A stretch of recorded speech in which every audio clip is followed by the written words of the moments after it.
It's here! It's finally here! And yes, that can be said for the game and review alike. Daemon X Machina is a mech action game released for the Nintendo Switch by Marvelous Games, the studio that brought you... You know, maybe my channel isn't for kids after all. All throughout its development phase, this game was stated to be not only inspired, but a spiritual successor to the Armored Core franchise. A franchise I know about as well as that other thing I don't know. Despite that, this was still a game I was heavily anticipating, going as far as to make a video dedicated to the beta demo thingy. It's also a game I bought at release, but due to college and a video backup, wasn't able to play until nearly 3 months later. As such, it begs the question, was it worth the wait?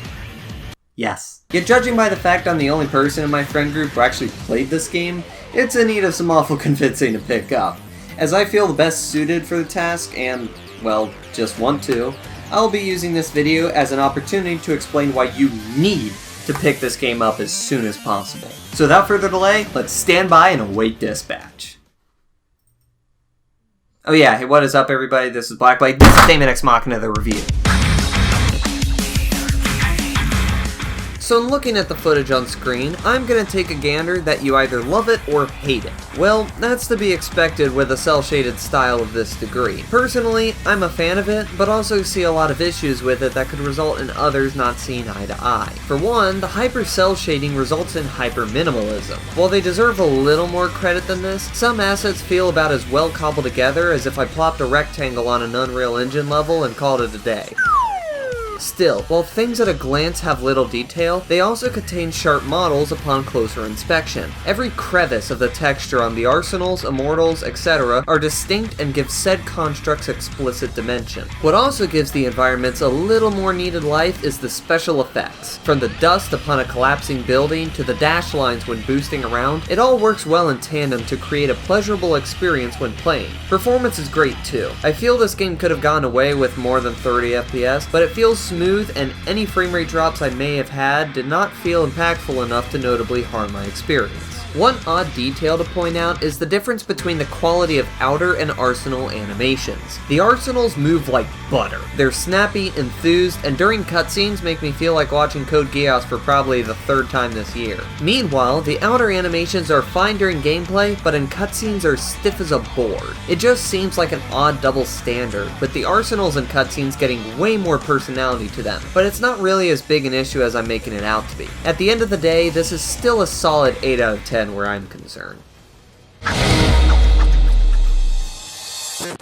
I think this is probably the closest a single aspect of one of my reviews has gotten to perfection. Truly, I can't think of any issues here that aren't mission specific, and even those aren't frequent. The gameplay here is marvelous. And I honestly got stumped on where to start. Let's go slow. The controls are noticeably improved from the beta. They're smooth and accessible to where it feels comfortable right off the bat. This means you waste no time in being ready to experiment with the weapon sandbox, because what a sandbox it is. I expected before that most of the weapons in this game would just be simple variants of the base gun types with a few melee weapons thrown in the mix, but I was very wrong. I mean, that's part of it, but not only do those variants feel different enough to be interesting, there's also an ample amount of special weapons. It took about half of the game before I finally settled on an absolute favorite loadout, being 2 SMGs, a katana, a flamethrower, and 2 laser cannons that go A potential issue would be that some of the weapons feel low impacting, though that is balanced out by the immersiveness each battlefield has to offer. Aside from the responsiveness of props and such when shot, there's also a lot of ways you can interact with the landscape, from picking up cars and chucking them like a skipping stone, to blowing apart buildings just because you can. Difficulty is interesting. Early on, the game feels like it's going to be incredibly easy all throughout, but time goes on and you realize it was just a generous grace period. While I never call it hard, they throw an ample amount of missions your way that properly test you. Even better, a few of them are challenging not because you're at risk of being destroyed, but more because you failed at the task you were paid for. Best example is this train mission, which admittedly made me want to pull my hair out, but in a good way. Less important than just destroying everything is drawing your enemy's attention away from the train and onto you, even though that requires destroying everything. You get what I mean. And of course, to end off this aspect, we have to talk about your opponents. No, not the basic enemy types or other reclaimers, so those are both good. Rather, I'm referring to something a little more colossal.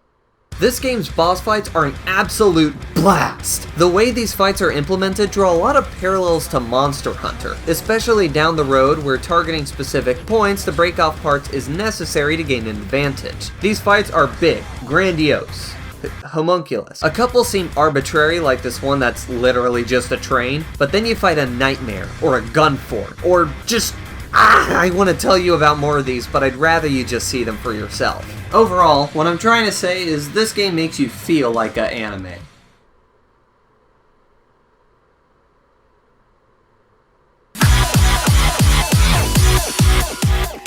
Anyways, sound design is overall fantastic, but with some slight bumps. What are those bumps? Well, remember I said some weapons don't feel very impactful? The reason being is the sound effects. The base assault rifle is weak. Like, I own Nerf guns with more weight behind them.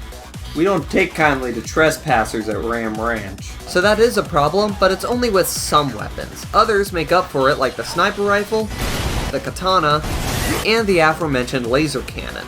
Meanwhile, we got the voice acting, which is interesting. I'm gonna count it as a positive, though perhaps not entirely for the right reasons. A lot of it is good quality, and with the exception of someone like Heaven, who sounds like hentai put through a chipmunkifier, I am so excited! Most of the cast have properly distinct voices. Lastly, always the main topic in these aspects, it seems, is the soundtrack. And yeah, it's good. If the trailers didn't tell you that already, I and the background music of this video will. It's got a surprising amount of range, but most of it is electronic rock with an explicit Japanese spin. Highlights include everything. Okay, not everything. Ice Cream Parlor.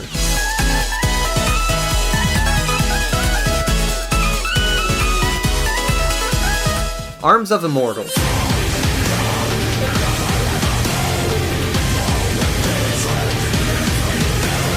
Battle Dance.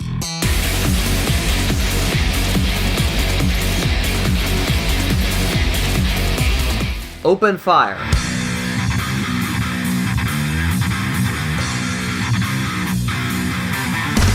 And Memories of War.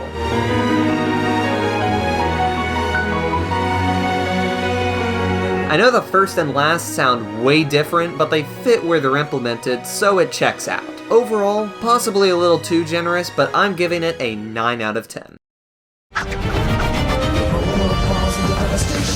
There were 3 things I wanted from this game to be satisfied. Fun gameplay, a good soundtrack, and about 20 hours of content. I'm happy to say this game is 3 for 3, because it gets real close to that at 22 hours from start to finish, not including post-game. However, I was also pleasantly surprised. All I needed to be happy was different mission locations and a surplus of enemy types, which I know sounds like a bare-bones expectation, but that's okay. The reason being, this game went above and beyond in having lots of variety to the mission types. Not including any of the specific Reclaimer or Colossal missions, you've got a mission where you blow up buildings searching for ones with enemies hiding inside, one where you're forced to fight entirely as an outer, one where you get to control a Redemption Colossal, and that's just the side missions. As a result, this game maintains a consistent degree of fun right up until the end when things slow down a bit, but it's okay because they pick up afterwards. I tend not to play games after I beat them unless I want to go for another round. But I've been playing the post-game for this on and off while working on the video, and I gotta say, I think I might stick around for a while.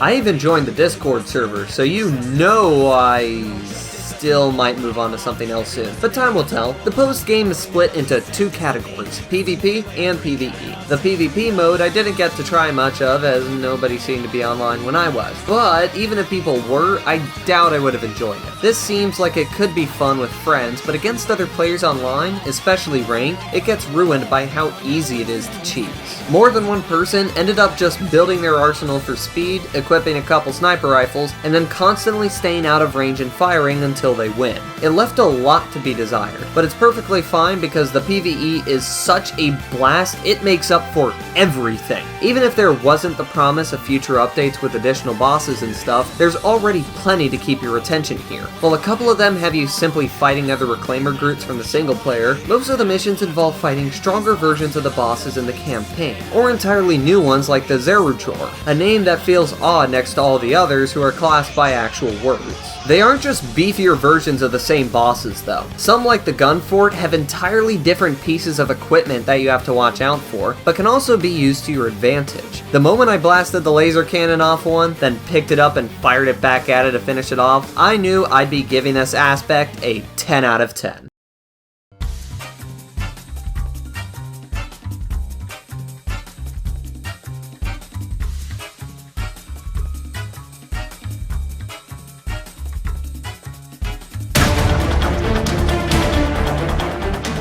Now before this seems like I'm coming off as harsh, this is an aspect I didn't need to be good. Still, I review every aspect of a game, so it needs to be said that this does not hold up well at all. In this game, you play as the Rookie, a newly arrived Arsenal pilot, and take on missions from multiple consortiums. However, soon after you start, anomalies begin surfacing in the missions dispatched. And that's pretty much it. Down the road, there are a couple interesting things, like with the group Innocents, but other than that, there's no substance here. There's so little, in fact, that I don't have much to say about it. Maybe that was by intention, so I'm unable to harp on this game much. But simply put, it has nothing of note happen until about 15 hours in. And even then, with how poorly set up most of the characters are, there's no reason to care. I certainly didn't, other than for Guns Empress. You shoot down my waifu, your butt's barbecue if you dunk my apples. Anyway, I don't like saying bad things about this game, so I'm gonna stop by slapping on a 3 out of 10. Daemon X Machina is the most fun I've had with a relatively new release in over 3 years. It understands its target audience perfectly, wasting no time to get to the high energy gameplay you'd expect and hope for. Just skip the cutscenes and you've got yourself one of the most fun games the Switch currently has to offer. In conclusion, I give this game an 8 out of 10. If you have a Switch and love action games, I recommend picking this up as soon as possible, or at the very least, trying out the demo on the eShop, as this is a real must-try game for the system. On that note, that's going to be it for this video. Hope you all enjoyed. If you did, be sure to slice that like button in half, subscribe to my channel if you are new, and I need a small break from reviews. It's time I did something fresh, something new, perhaps involving a tattooed fossil with anger issues. I'll see you all next time. Goodbye.